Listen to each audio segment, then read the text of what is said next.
Hello there, I'm Dave Allen, I'm good and geeky, and I have a warped sense of humour, as you can see. Now, Steph was asking about how you can get text to fit to a shape that's been warped, and I kind of wondered how it works myself. And while I was doing some tests with this here, I noticed a few little things that are a bit sort of weird with the way that this warp works. So, for instance, I've got this sense of humour selected at the moment, and if I move that off to the right, you can see it comes out of the warping area and it sort of goes off in the weird directions there. Whichever direction, whether you're going left or right or up and down, it is the same. It just kind of goes weird when you go outside of the warp area. Okay, so basically what she wanted to know was, or he, maybe Steph's here, I don't know, how to get this text to fit exactly into this warped shape here. So let's start from the beginning and see how we do that, and we'll sort of discuss a few things along the way how this warped things worked. Okay, so we're back to the start again now of this thing here. Now, the first thing I want to do is I want to get this rectangle and I want to warp that to get it to a specific shape. So I'm going to go to our warp tools.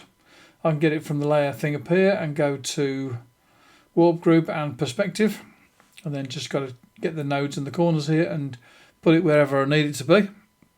So let's just change this shape here and get it like so. Maybe move this one here that way as well. Can't remember exactly how I had it before, but yeah, get something sort of similar. Okay, so that's pretty cool. Now, basically, to get this warped bit here to fit inside this shape here, all I need to do is grab this and put it into the warp group. How cool and easy was that? Now, it's a little bit bigger than the warp group there, but what you can do is you can sort of change that. So you can see I've got these alignment handles visible at the moment, and that actually makes it fit quite well. And I can do the same at the top here as well, because it's just going a bit over the top there. And then on this side here, I can bring that in. So it's actually not quite that difficult to get it to go exactly within the bounds of the warped area just by using this here. It's a bit difficult to select these things sometimes when you've got it warping like this. Let's go to Commando and get more of it on the screen so I can see what I'm doing a bit better. In fact, what I'll do first of all, let's just get rid of that and take it out of that area there first of all. It's still part of the warp group, but it's out of the warping area. The warping area is in a space on the screen and not necessarily within that warped rectangle. So be careful if you start moving that rectangle about the place. So if I move that over there, you see that kind of messes up the warp as well.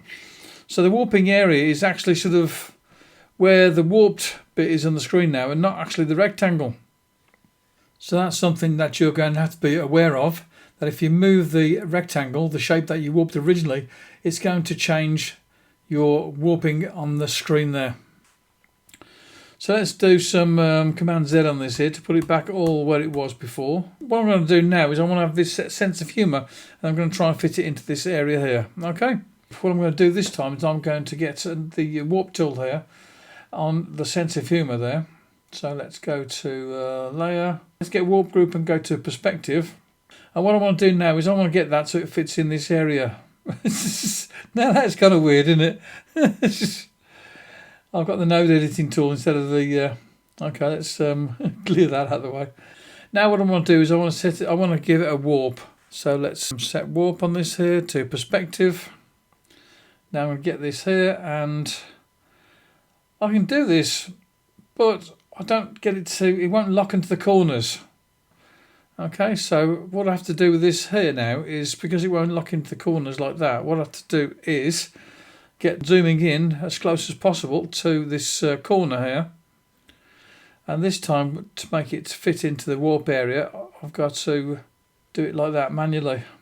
Obviously, the closer you zoom in, the more accurate you can get with this. So let's do this here. And now I've got that fitting nicely.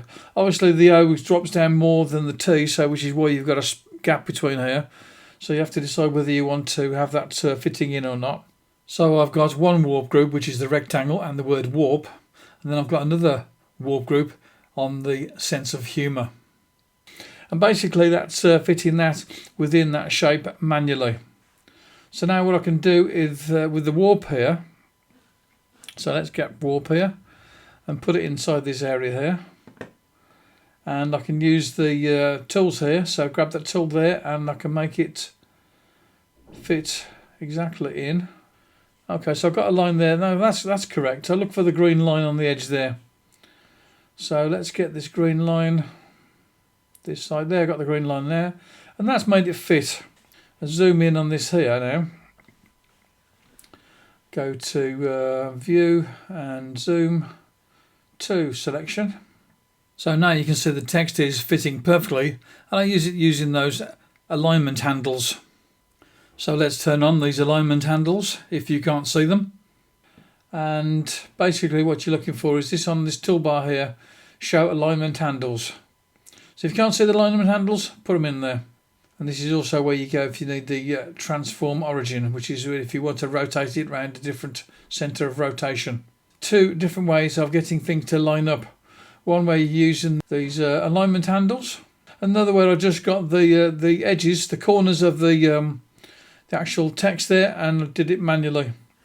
And the third way was to get the text and just drop it into the warp group. Okay, this is Dave Allen looking at the warp tools in Affinity Designer 2. If you haven't already, subscribe to the channel. Don't forget that it helps to be good and geeky and hack the YouTube algorithm by putting a like or adding some comments into the comment section of the video. But bye now. Talk to you again soon.